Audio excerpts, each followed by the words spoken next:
back. Gonna give it another minute before people arrive. Then we'll start to talk about the game. You throw it.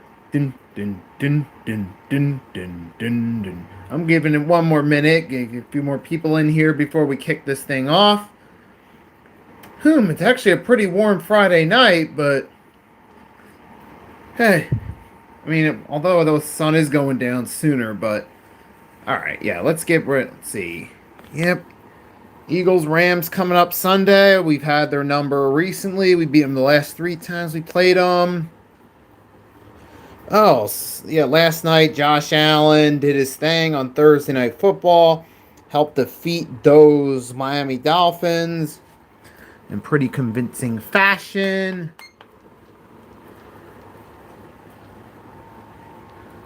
Yeah, that's what happened there.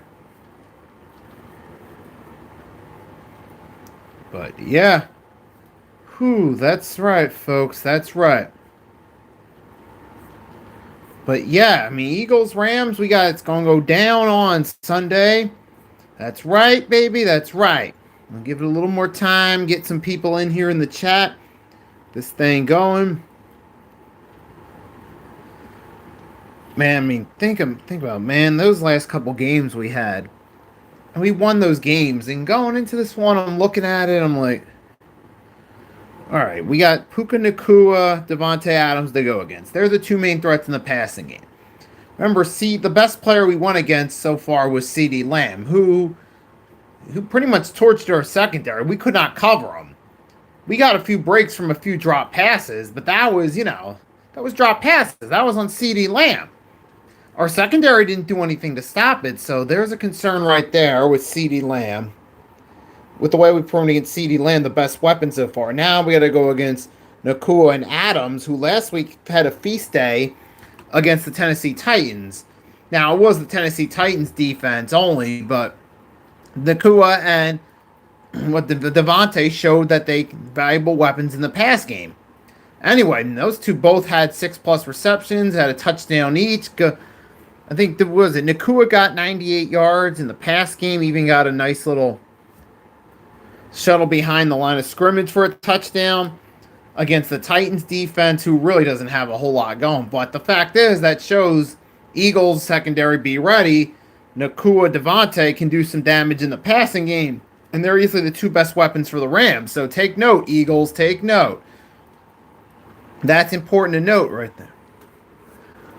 So we got to watch out for that right there. Secondly, like I said, we have had the Rams number. Our biggest thing the last couple times we played them is Saquon Barkley just ran the ball like crazy. He was dominating. Hey, Daniel, what is up? Hope you're having a great Friday. Thanks for stopping by. And that's... Oh, you... Okay, you cheering the Rams? I got you. All right, but I see. Go Rams. Good luck. Yep, I can respect that. May the best team win. We just got to wait and see what happens. We'll see who wins.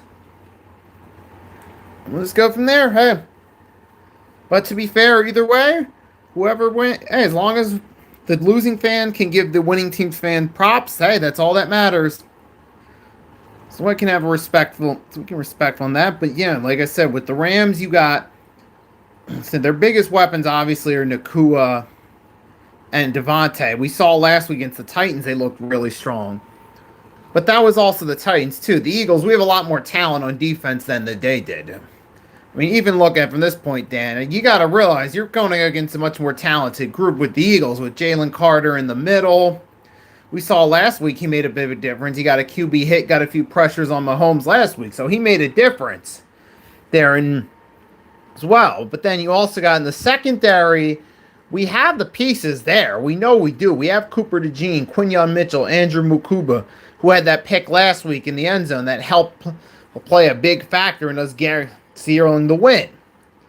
So we got a much more ready secondary to go against Adams and Nacua than the Titans did. So that's going to play a big factor come game time too. It's not just, oh well, so it's not going to be as easy. So we're ready.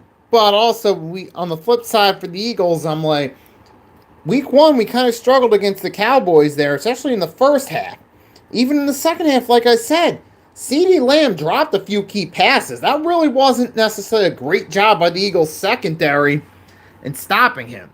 If we look as sluggish against Nacua and Adams as we did against CeeDee Lamb, you're not going to rely on the luck from the Eagles' perspective that, okay, maybe Nacua or Adams drop a few passes like Lamb did. We're not going to get the same luck. We'll work out in our favor twice from the Eagles fan.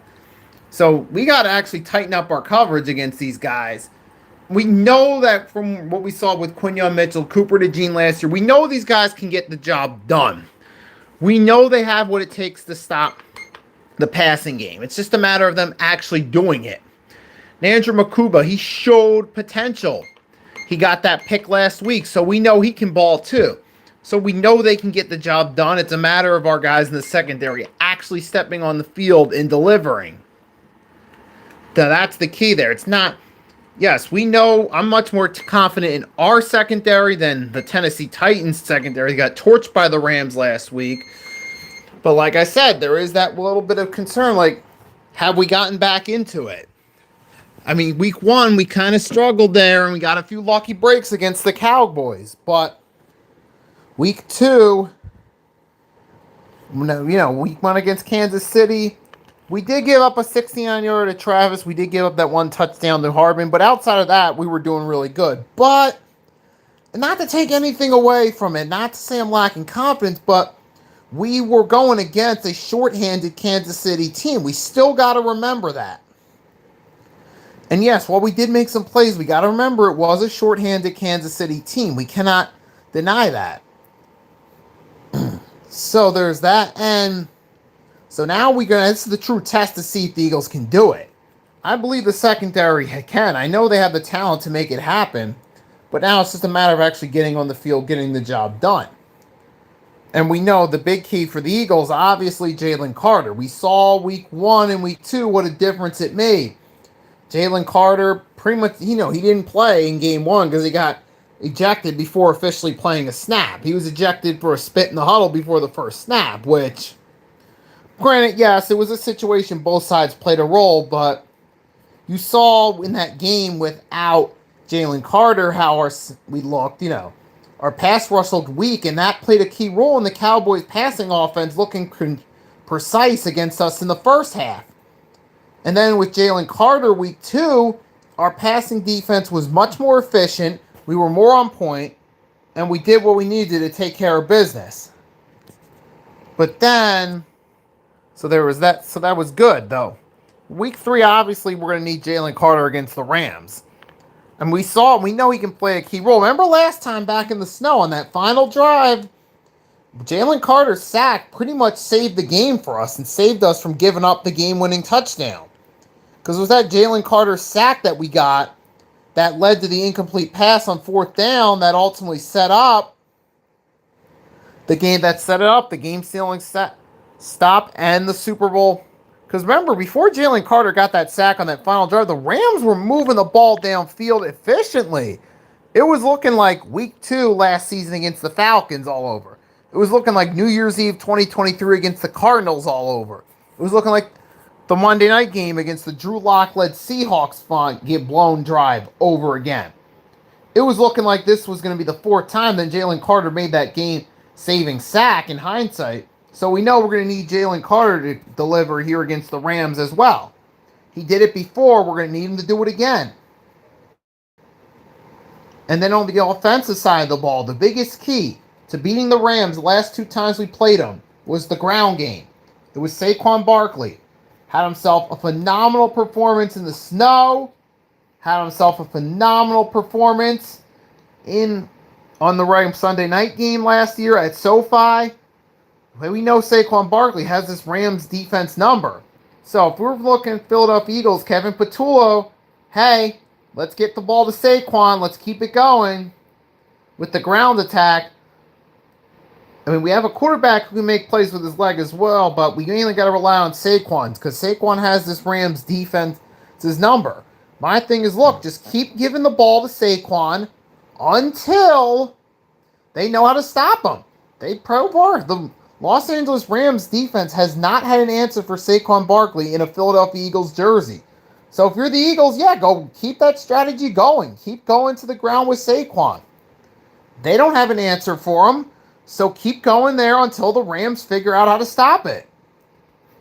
It's really that simple. So I'm expecting the Eagles to run the ball a lot with Saquon. I'm expecting him to have his best performance of the season through the first after this game. And I would be shocked if Saquon actually got stopped and didn't play that well. I mean, it would be foolish, it would be really foolish if the Eagles did just not consider the idea of running the ball. That would be really foolish. But I think they got to be smarter than that. They know they're going against the Rams. They know what we can do against this team. That would be completely foolish for them to even think about going away from what worked. But the thing is with Kevin Patullo, he's an unproven. He's yet to prove himself as an offensive coordinator. But, it's only his first 2 weeks as a coordinator. It could take some time. Remember with Fangio, it took a few weeks for him to get going as a defensive coordinator last season. It wasn't until we came back from the bye week, in week 6 against the Browns, that we started to see the defense actually truly find itself and get going. We had week 1 against the Packers. We had a close game. Our defense gave up a lot of points. Week 4 against the Bucs on the road, we struggled. But the point being is, what we're learning from that experience there is it might be the same thing with the offense. It might just take Patullo a few weeks to get adjusted to his new role and get used to being a coordinator. But here's also the difference, though. Remember, with Fangio has been a defensive coordinator outside of Philly before he got here. So he has experience in that role. He was with the Dolphins in 2023. But looking back, obviously Philly was the better fit for him. And he was at one point the Broncos defensive coordinator before he became their head coach. I know Vic Fangio has a experienced defensive coordinator. It's easier for him to adjust. But with Patullo, the concern is he's never been in this role before.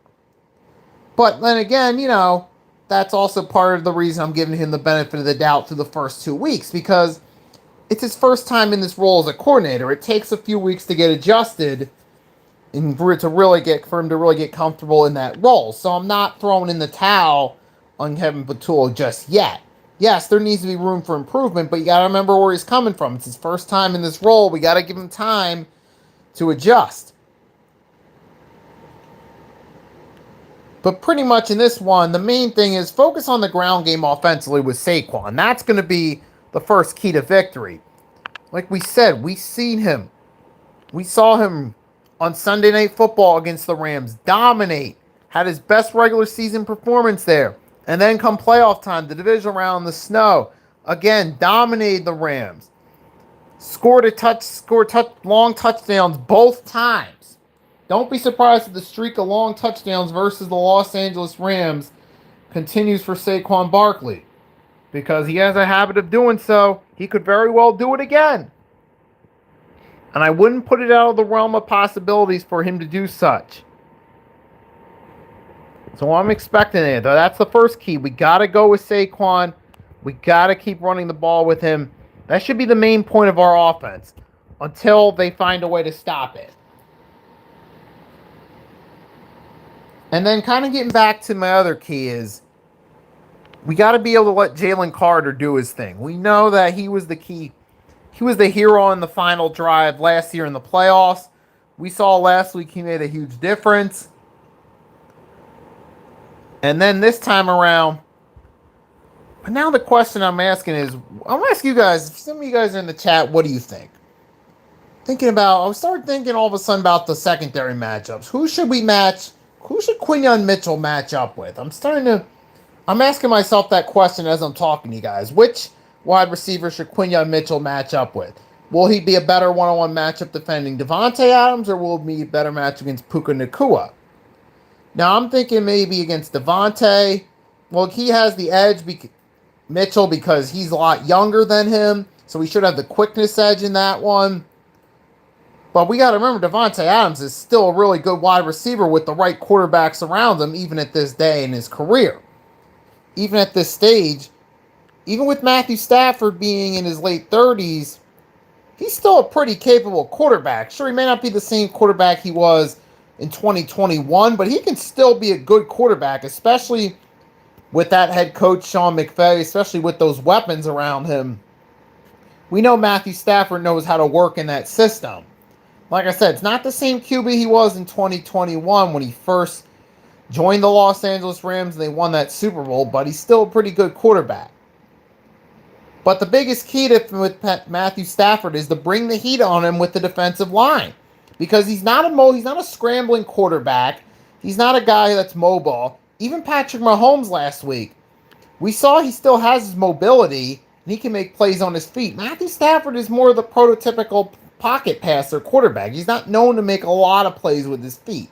He might still make some plays here and there, but he's mostly a pocket passing quarterback. And if we can bring the heat on him, it's going to make it harder for him to play to his strengths, force him to step back from his comfort zone, and that can force him into making mistakes.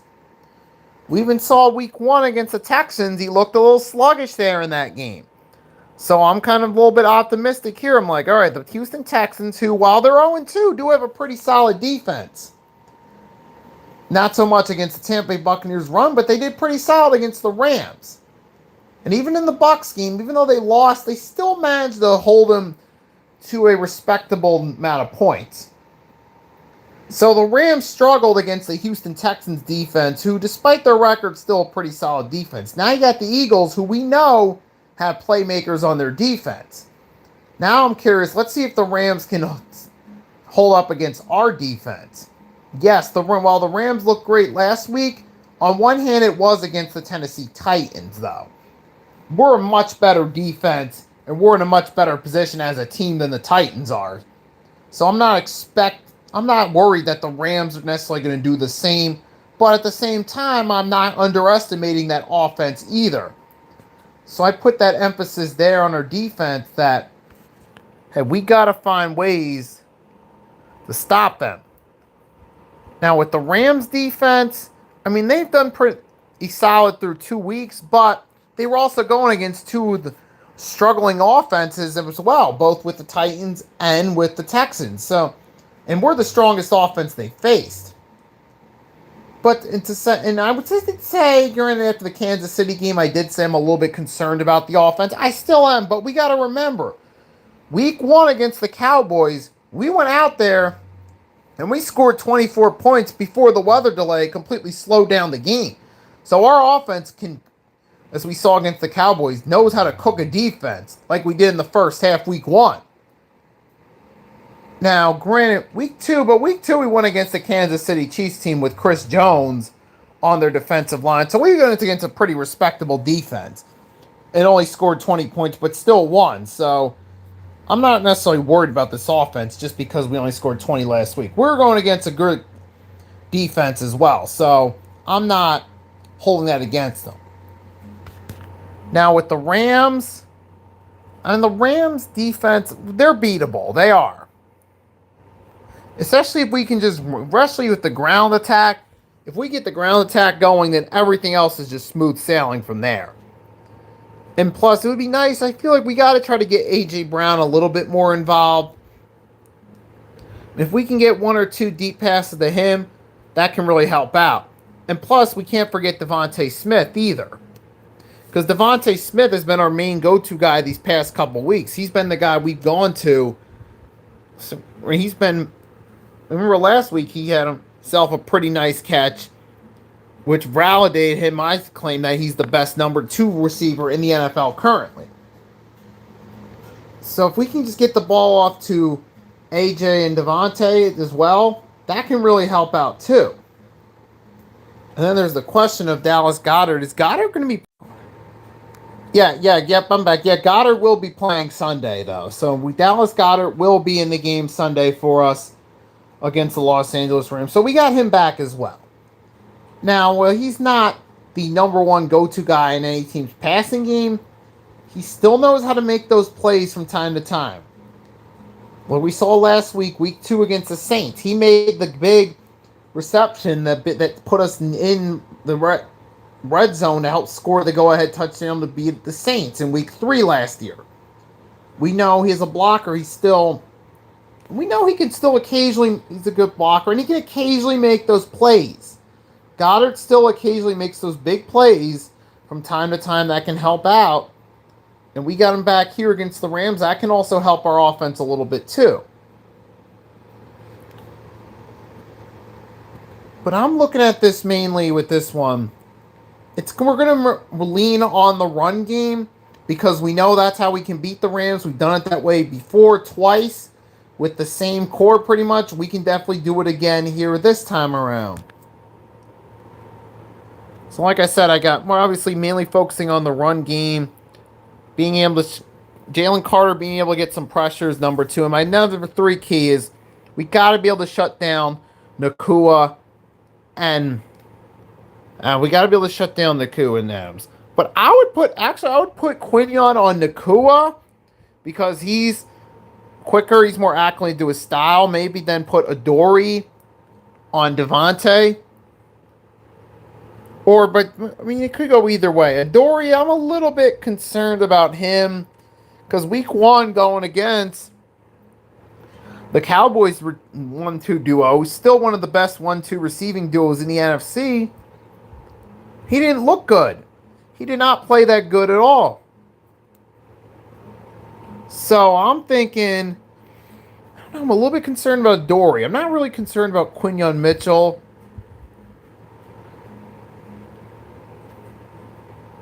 And then Cooper DeJean.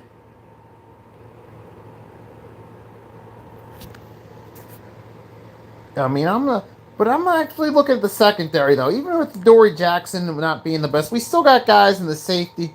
We still got Makuba. We still got Cooper DeJean that can make some plays too. And we know Makuba can get to the QB, get a sack. We could expect maybe more of the same here against Patrick Mahomes if he comes in on the heat. Not against Mahomes, sorry, against Stafford.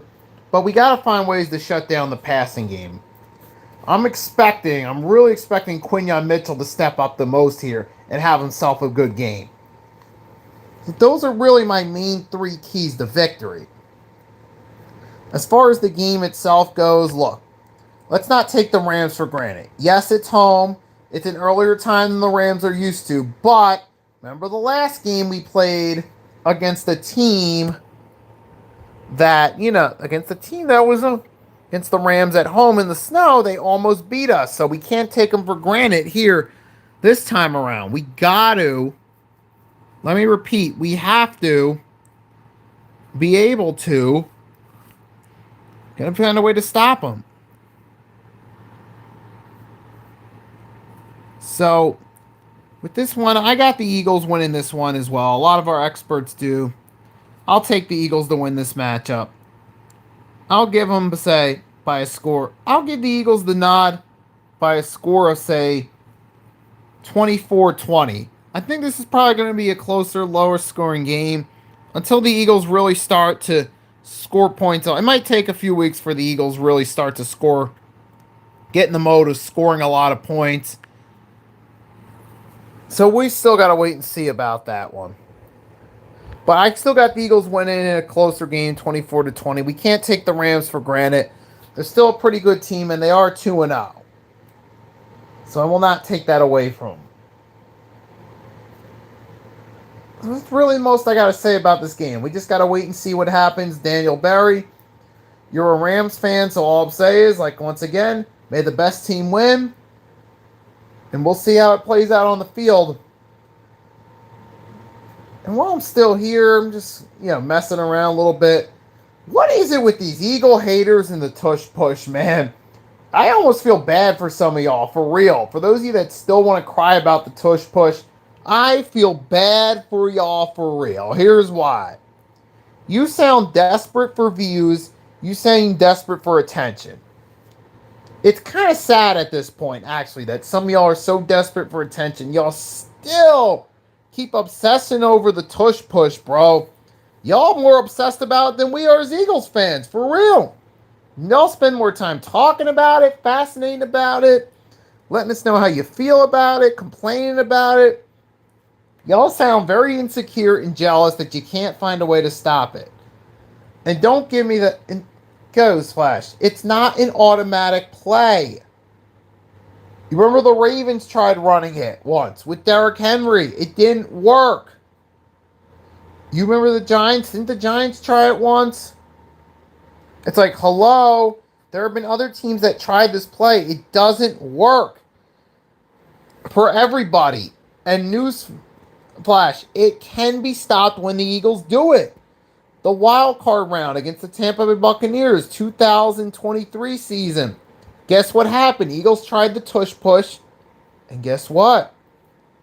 The Tampa Bay Buccaneers found a way to stop it. So yeah, Tampa Bay actually stopped us with that play back in the playoff game a few years ago. So guess what? It can happen, folks. So all this hating, crying about it, how it's unfair play, y'all keep coming up for all these different excuses about, oh, it's a rugby play, it's a cheat, it's about player safety. Y'all keep coming up with excuse after excuse.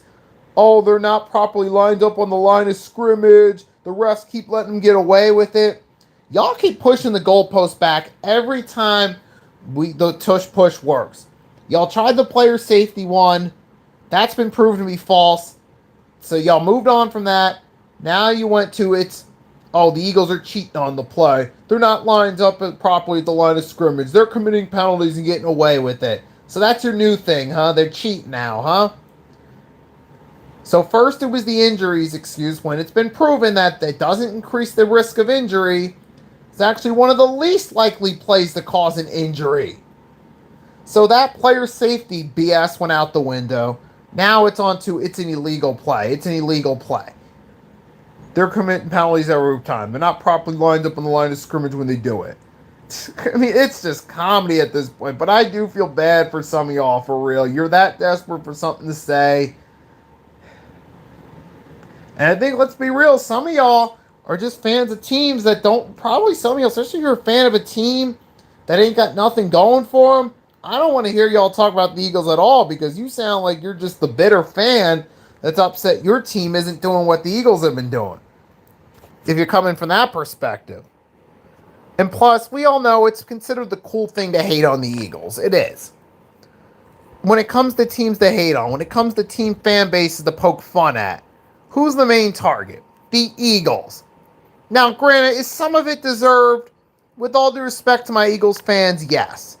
I mean, historically, yes. There was a period of time where at Veterans Stadium, remember, they had a judge in the stadium, and the 700 level was considered dangerous for opposing fans. And some of that was true, especially during that era. There were Eagles fans that were not proud examples to follow. But then again, every team has those fans that are bad apples. It's funny, though, how people always use the Eagles as the poster boys for bad sports fans. But then you have the Raiders fans, which are historically known for being violent at games. You don't really hear from them as much. You don't hear about Raider fans as much. They don't give them as bad a rap as they do Eagles fans, despite the similar stories of hostile environment with Raider fans for years. But the point I'm getting is, it's kind of cool to hate on the Eagles, man. And that's what this tush push talk is about. I mean, you see with all the criticism about Jalen Hurts, anytime the Eagles are on a roll and they look like they can contend, there's always those haters that think they're not a legit team. It is. It's often the cool thing to hate Philadelphia. Particularly sports media sees Philadelphia Eagles as the perfect bad guys. And if they had in their little world, the Dallas Cowboys are the heroes, the Philadelphia Eagles are the perfect villains. And that's sports media portrayal for you right there. They love to push that narrative of us as the villains. But you know what? All that does is just give us Eagles fans something to feed off of. It's like, hey, you want to talk about us? You want to hate on us? When we succeed and we rolling, we're going to throw that same energy back at y'all. We're going to throw that energy reminding y'all that we've been in the past decade, 3 Super Bowl appearances, 2 Super Bowl wins. We've been consistently a winning team throughout that time period. Y'all can't deny that, no matter how bad you want to. Howie Roseman, easily the best GM in the NFL. I mean, he comes up with big moves left and right. Now that I think about it, it just brought me back to the ground game for 1 second for Sunday against the Rams. I wonder how much we're going to see Tank Bigsby in that game. We might see him a little bit as well, along with Saquon. I'll be curious to see how much we're going to get out of Tank Bigsby play-wise. So that'll be interesting to see. But yeah, man, hey. People can talk all that tush-push-ish they want to. I personally don't care. I know it's bull. So I'm not even going to you. I'm just going to laugh at them and say, I feel bad for y'all if y'all still holding a grudge about it. I'll leave it at that, man. So with that being said, I'm out. I mostly said what I wanted to say about the game. Now we just got to wait and see what the Eagles do come Sunday on the field. I'll be back to talk about it later. Sometime maybe Monday. That being said, that's all I got for you for now. Fly, Eagles, fly. Until next time, it's your boy Nicky Stees signing off. Have a great Friday night, and I'll catch you next time.